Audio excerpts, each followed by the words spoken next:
Фахусапшисиним жоглапаха. Датханазал заплеми салям гуапа фазух. Всем пламенный салам алейкум, кто будет смотреть этот видеоролик.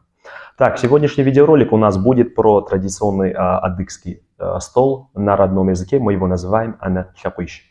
Сегодняшнее видео я буду снимать на русском языке, на кабардинском языке. То же самое видео будет опубликовано в Instagram.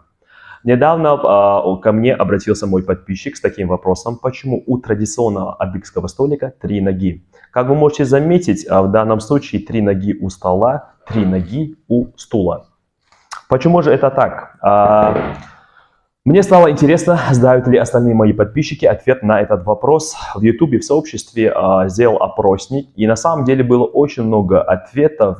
И, к сожалению, ни один человек не дал правильный ответ. Было очень много интересных ответов, типа «мало было дров», «адыги экономили», но я надеюсь, они это у нас чуть-чуть пошутили.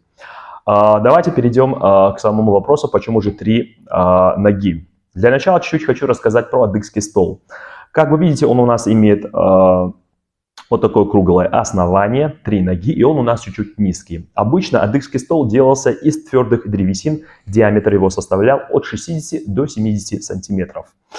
Прежде чем ответить на основной вопрос, хочу чуть-чуть дополнить про сам адыгский стол, как я сейчас и начал. Как вы знаете, читали, смотрели, традиционные черкесские мужчины, они у нас высокие, худощавые и с широкими плечами. Почему же это способствовало? Конечно же, раньше быт, жизнь черкеса, его пища способствовала этому, потому что всегда у нас были войны, и мужчина всегда был в форме. Также этому телосложению способствовал наш традиционный адыгский стол. Почему же? К сожалению, сейчас мы с вами привыкли к чуть-чуть высоким столам и стульям. Когда мы сидим за таким столом, мы можем досытиться сколько хотим, очень много кушаем. Если же вы будете сидеть за традиционным адыгским столом, переесть невозможно. Почему? Потому что когда мы сидим, он относительно низкий современного стола, за которым мы с вами привыкли сидеть. Чтобы покушать, мы должны наклониться, и желудок не может полностью насытиться. То есть мы чуть-чуть голодные уходим из-за стола, потому что переесть за таким столом невозможно. Просто чуть-чуть отошел и рассказал вам про адыгский стол. Далее, почему же 3 ноги у стола и стула? Почему? На самом деле все очень легко. Это простые законы физики.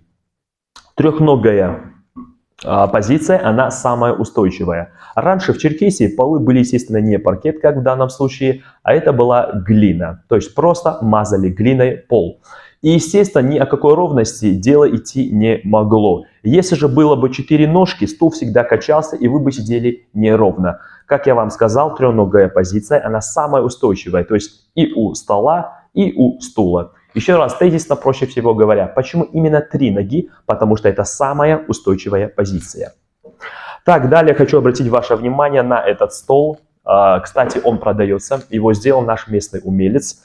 Для данного видеоролика он мне предоставил этот стол. Хочу его поблагодарить и прорекламировать его произведение искусства, как говорится. Как мы видим, это у нас древесина, это у нас получается канадский дуб. Ни одного гвоздя не было использовано при изготовлении данного стола. У стульев имеется кожаное тиснение, это натуральная кожа. Также здесь у нас имеется орнамент. Стол поделен на зоны. Я не знаю, что нужно сделать, чтобы поломать или разрушить этот стол. Он, естественно, вечный, если вы не будете где-то им драться. Этот стол продается, это его последний стол. Он уже несколько продал, я его просто попросил, чтобы он мне предоставил для данного видеоролика этот стол. На данный момент стол и 3 стула у нас будут стоить 25 тысяч рублей. Для тех, кто кому-то хочет сделать подарок или же приобрести его себе, на самом деле очень удобная вещь. Один раз сядете, все поймете. Еще раз, стол и 3 стула продаются за 25 тысяч рублей. Кто хочет приобрести, пишем здесь внизу в комментариях, я вам предоставлю координаты. На сегодня все. Всем хорошего вечера. Я надеюсь, ответил на ваш вопрос. Зихабза, зибза, зжум, пшежин, татканазри, тхамдиш.